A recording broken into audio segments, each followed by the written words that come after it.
बहुत समय पहले पहाड़ों के बीच बसे एक गांव में हरिदास लकड़हारा रहता था। वह गरीब था लेकिन मेहनती और ईमानदार। उसके पास बस एक ही सहारा था, उसका गधा, जिसका नाम था मोती। हरिदास हर सुबह जंगल जाता, लकड़ियां काटता और मोती की पीठ पर लादकर शहर में बेचता। दोनों की जिंदगी सादगी और संघर्ष से भरी थी। गांव वाले अक्सर कहते, हरिदास तो गरीब है, लेकिन उसका गधा बड़ा चतुर है, जैसे सब समझता हो।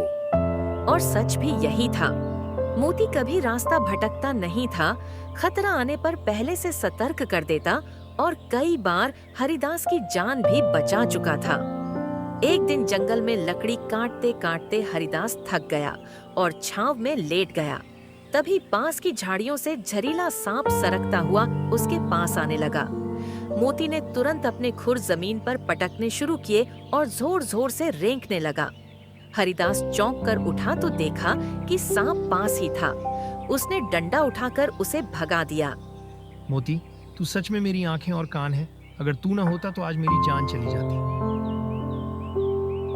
गांव में एक चालाक और लालची बनिया रहता था। उसका नाम था भोला राम। वह सोचता, अगर यह गधा मेरा हो जाता तो मैं इसे अनाज, गुड़ और घी ढोने में लगाता। फिर मैं दिन दूनी रात चौगुनी कमाई करता। वह बार बार हरिदास को कहता, गधा तो अब बूढ़ा हो रहा है, बेच डालो इसे, मैं तुझे अच्छे पैसे दूंगा। नहीं भोला राम, पैसा तो फिर कमा लूंगा, मगर ऐसा साथी फिर नहीं मिलेगा। एक दिन जब हरिदास लकड़ियां काट रहा था, दो डाकू सामने आ गए। लकड़हारे, लकड़ियां और गधा छोड़ दे, वरना जान से जाएगा। हरिदास कांप गया, मगर मोती अचानक जमीन पर बैठ गया और जोर जोर से आवाज निकालने लगा। डाकू पास आने की हिम्मत नहीं कर पाए। फिर मोती ने इतनी जोर से आवाज की कि गांव वालों को सुनाई दे गई। वे लाठी डंडे लेकर दौड़े और डाकू भाग गए। गांव वालों ने कहा, ये कोई साधारण गधा नहीं, बड़ा ही चतुर गधा है। अगर गधा मेरे पास नहीं हो सकता तो मैं इसे हरिदास के पास भी नहीं रहने दूंगा। उसने अफवाह फैलाई। लकड़हारे का गधा जादुई है, अगर वह मेरे पास होता तो गांव वालों की मदद करता। लेकिन गांव वाले जानते थे कि हरिदास और गधा दोनों मेहनती और नेक दिल हैं। एक दिन हरिदास ने कंधे पर नमक की बोरी लादी। जब वे नदी से गुजरे तो मोती पानी में बैठ गया। बोरी हल्की हो गई और उसे आराम मिला। अगले दिन हरिदास ने ऊन की बोरी लादी।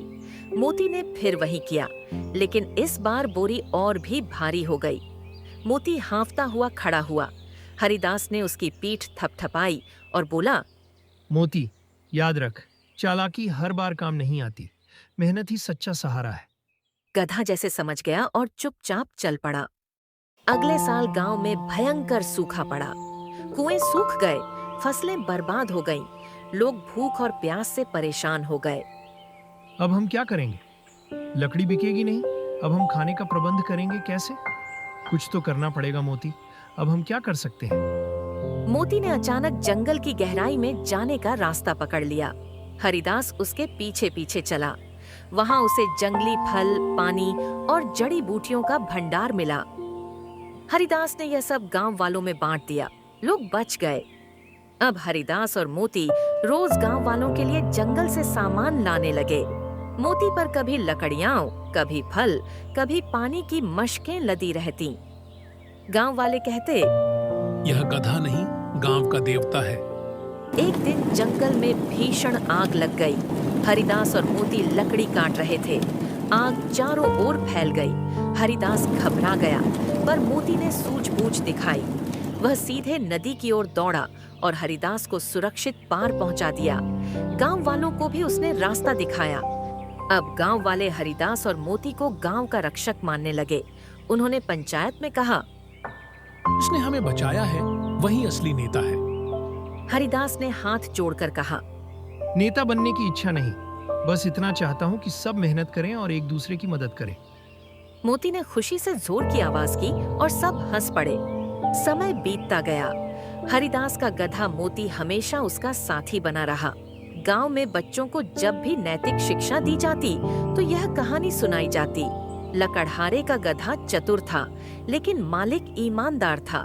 दोनों ने मिलकर गांव को बचाया।